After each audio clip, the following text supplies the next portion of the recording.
তো আমার প্রিয় ছাত্রছাত্রীরা, তোমরা সবাই কেমন আছো? তো আশা করি তোমরা সবাই ভালো আছো। তো আজকে আমি তোমাদের ক্লাস 5-এর আমাদের পরিবেশ বইয়ের দ্বিতীয় অধ্যায় ভৌত পরিবেশ, মাটি, জল ও জীববৈচিত্র্যর কিছু প্রশ্ন ও উত্তর নিয়ে আলোচনা করব। এই সমস্ত প্রশ্ন ও উত্তরগুলি তোমাদের প্রথম পরীক্ষার জন্য খুবই গুরুত্বপূর্ণ। তো তোমরা খাতা কলম বার করে এই প্রশ্নগুলি লিখে রাখতে পারো। তো তোমরা যারা আমার এই চ্যানেলে নতুন, তারা অবশ্যই আমার এই চ্যানেলটিকে সাবস্ক্রাইব করবে এবং ভিডিওগুলি ভালো লাগলে লাইক করবে, কমেন্ট করবে এবং শেয়ার করবে। তো প্রথম প্রশ্নটি হচ্ছে, এক কথায় উত্তরের প্রথম প্রশ্ন, এদেশে সিমেন্ট তৈরি শুরু হয় কবে? তো এখানে উত্তর হবে প্রায় 120 বছর আগে। এরপর 2 নম্বর প্রশ্ন, কোন মাটিতে কাদার ভাগ বেশি? তো উত্তর হবে এখানে এঁটেল মাটি। 3 নম্বর প্রশ্ন, চা চাষের জন্য কোন জায়গা বিখ্যাত? তো উত্তর হবে দার্জিলিং। এরপর 4 নম্বর প্রশ্ন, পাহাড়ের ধস আটকাতে কি করা উচিত? তো এখানে উত্তর হবে গাছ লাগানো উচিত।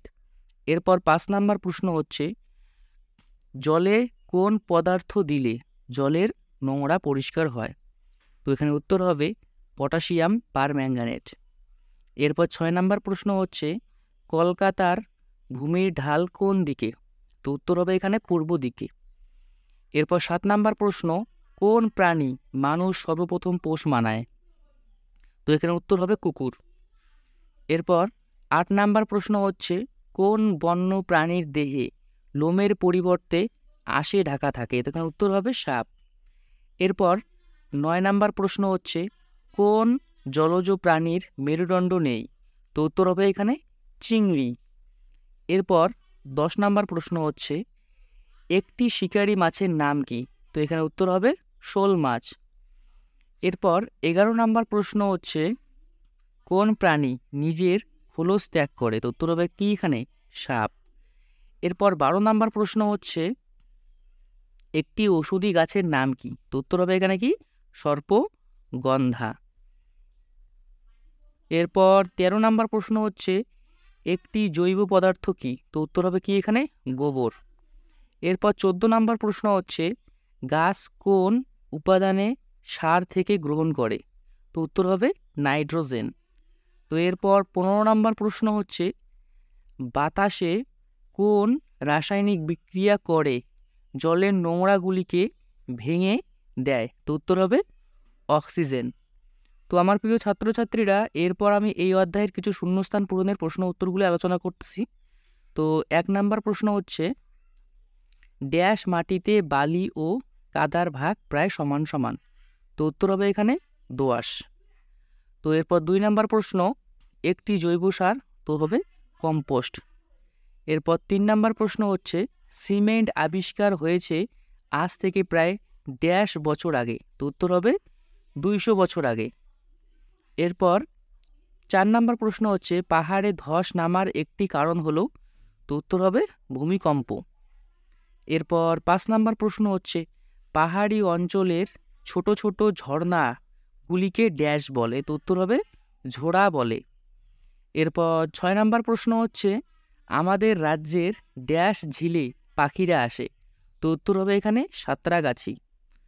তো এরপর 7 নম্বর প্রশ্ন হচ্ছে, জলদাপাড়ার জঙ্গলে বড় কালো গরুর মতো দেখতে প্রাণী হলো ড্যাশ? তো উত্তর হবে এখানে গৌড় বা ভারতীয় বাইসন। এরপর 8 নম্বর প্রশ্ন হচ্ছে, ঢেঁকি শাক হলো আসলে এক ধরনের ড্যাশ গাছ? তো উত্তর হবে এখানে ফান গাছ। তো এরপর 9 নম্বর প্রশ্ন হচ্ছে, শুঁয়োপোকা পরবর্তীকালে ড্যাশে পরিণত হয়? তো এখানে উত্তর হবে প্রজাপতিতে পরিণত হয়। এরপর 10 নম্বর প্রশ্ন হচ্ছে, শামুক একটি ড্যাশ প্রাণী? তো উত্তর হবে এখানে অমেরুদণ্ডী প্রাণী।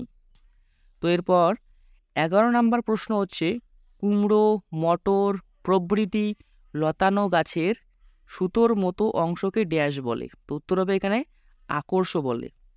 এরপর 12 নম্বর প্রশ্ন হচ্ছে, ঝুড়ি মূল দেখা যায় ড্যাশ গাছে? তো উত্তর হবে এখানে বট গাছে।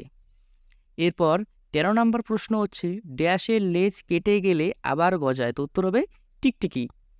তো এরপর 14 নম্বর প্রশ্ন হচ্ছে, ড্যাশ মরা প্রাণীর মাংস খায়? উত্তর হবে কি শকুন।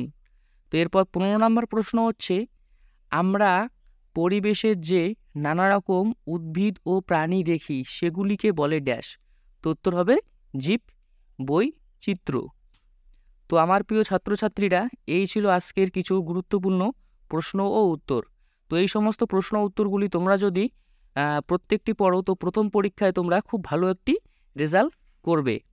তো ভিডিওটি ভালো লাগলে লাইক করবে, কমেন্ট করবে এবং শেয়ার করবে।